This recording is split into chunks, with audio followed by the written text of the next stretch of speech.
Hi fellow muggles and wizards, come along with me on the most incredible experience touring the Warner Brothers Harry Potter studio in London. I'm so glad I visited this studio tour before the one in Florida because these were the original sets that were used in the Harry Potter films over the course of 10 years. As a Harry Potter nerd, you bet I know all the interesting movie making facts and behind the scenes secrets which I'll be sharing throughout this video.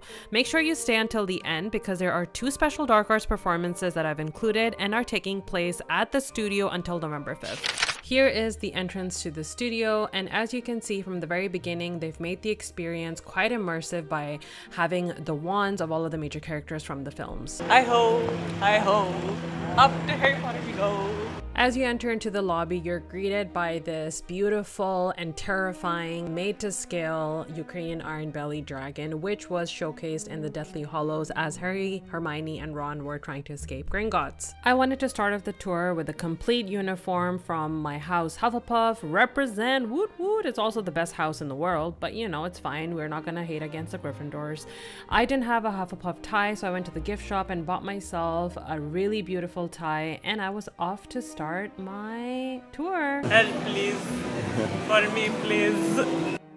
There we go, that looks a lot better. Here is the magnificent Great Hall. The Great Hall was one of the first sets to be made and home to some of the most iconic scenes throughout all 8 movies, including the Yule Ball. Because it was the Dark Arts theme, they had hung these spooky looking pumpkin lanterns all across the ceiling, which made the Great Hall look super magical and even more beautiful. Rather than relying on a green screen, Chris Columbus, the director of the first 2 Harry Potter films, wanted to create a real-life ambience and really showcase the scale as closely as it was described in the books. The studio has done an amazing job in preserving the original costumes and props that were used for some of the major characters like Dumbledore and Professor McGonagall. Here's an interesting fact about the Hogwarts feast that we see in the Harry Potter movies. Initially, when the Philosopher's Stone was being filmed, there was actually real food, but then it didn't hold up too well under the hot lights that were used on set. The food got spoiled quickly and brought in all sorts of nasty smells, so the prop making department had to cast molds of frozen food made out of resin to make the food look as amazing as it does now. After the Great Hall, you're taken into a hallway filled with production designers and set designers that talk about all of the different techniques and resources they use to create concepts into reality. This was super interesting to me because coming from a design background, it's always fascinating learning about how these amazing brains work and come together to form something so magical. This is the Slytherin common room, you see, or the green, your common room. This is where you belong.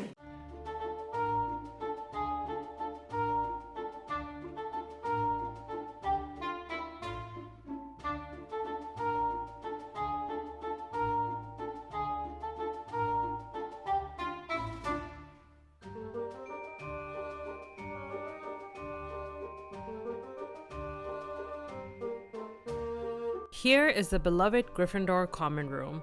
Now the set designers, led by the legend Stuart Craig, really had to make sure that they got this right. They extracted directions straight from the pages of Harry Potter books, which described the common room as a warm, inviting, and safe place. As you know, Harry lived in a cupboard under the stairs until he was 11, so the common room was really designed in a way to provide Harry his first comfortable home experience. This is also one of the few sets that hardly changed throughout the years and retained the look that us fans have treasured for so long and really wondered what it would be like to hang out with a bunch of friends on a rainy, cold evening. We are about to enter Professor Dumbledore's office, and this set really blew me away. The attention to detail at every inch and corner was flabbergasting. Since J.K. Rowling herself was so involved in the production process, you know that everything seen here is as authentic as it gets. The production team plastered the walls with physical portraits as described in the books and didn't really rely on a green screen to help achieve them the look. Just check out Dumbledore's memory cabinet. Each vial in here has a unique design.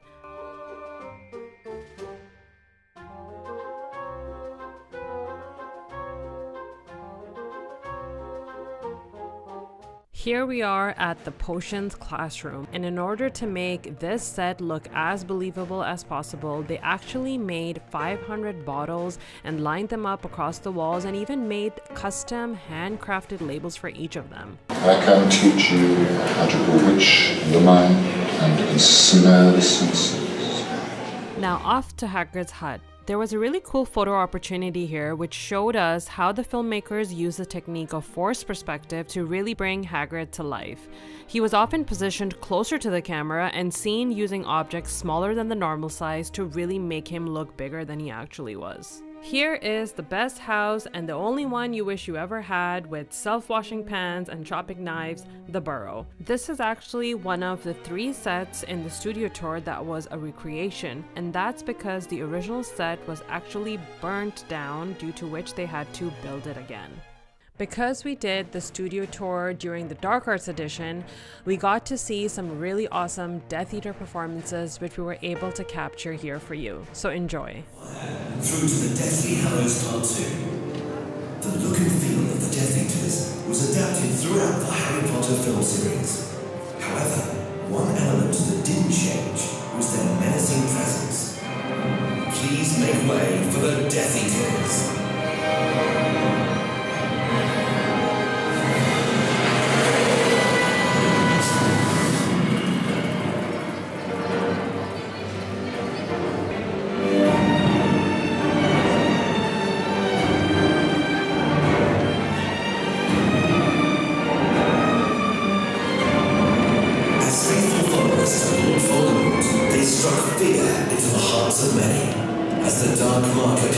To do his bidding. It falls to the bravest witches and wizards to combine their power and defeat the Death Eaters.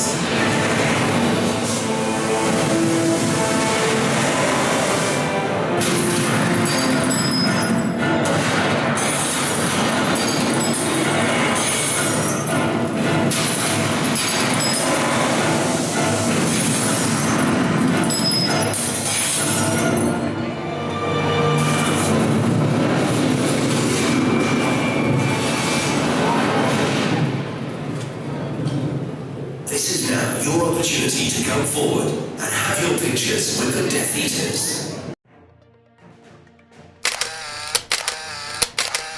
Here is the Forbidden Forest, where you'll find Hagrid, the centaurs, Buckbeak, and even the giant spider Aragog. This is actually the second of the 3 sets, which was a recreation for the studio tour, because the original one was massive, couldn't be transported, and therefore had to be destroyed once the films were complete. I obviously got my Hogwarts letter, and I'm finally here at platform 9 3/4. This is the authentic Hogwarts Express train that was used. There were multiple carriage compartments inside that were dressed by the art department as the stories evolved over the course of 10 years.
To try the butterbeer. Cheers. How is it, Mr. Slytherin? Oh, it's so like, it's frothy. Frothy? Yeah, it's really good. Refreshing? Welcome to 4 Privet Drive, the home of the Dursleys, where the saga begins. Take a guess on how many letters were made to shoot this scene. 10,000 letters. Initially, the scenes from the Philosopher's Stone were filmed in an actual house located in Berkshire, but because of the constant disruptions from the lovely nature, such as unwanted birds flying around, pooping everywhere, Chris Columbus made the decision to create a replica of the house and turn it into a suburban neighborhood at which many awesome scenes were filmed throughout the movies.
As we were walking through the special effects department and we started seeing goblins being introduced into the tour, I knew what was coming up ahead. The Gringotts Wizarding Bank.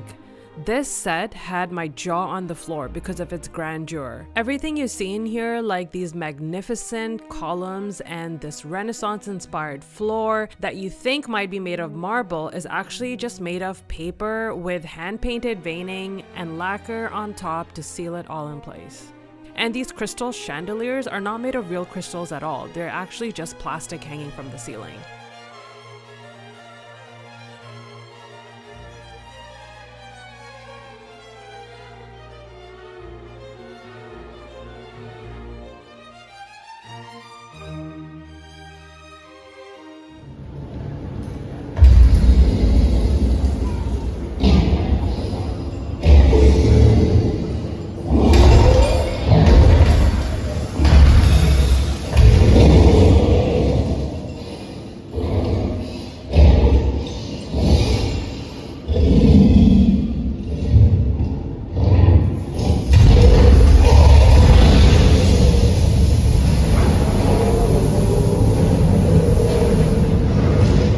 Here is the last part of the tour, the Hogwarts Castle, also known as a jewel in the crown at the arts department. This model was built at a 1:24 scale so that the sweeping wide shots of the school's courtyard, the towers, and the turrets could be filmed, mixed with digital effects to create realistic views. Ending it off with this amazing magical gift shop, which was super tempting, but I had already bought my wand from the last time I had visited King Cross Station, so I tried very hard not to go crazy over here. I would give this experience a 20 out of 10. We spent nearly 6 hours at the studio and did not want to leave. If you enjoyed this video, then please give it a thumbs up and don't forget to hit that subscribe button. See you in my next video. Bye bye!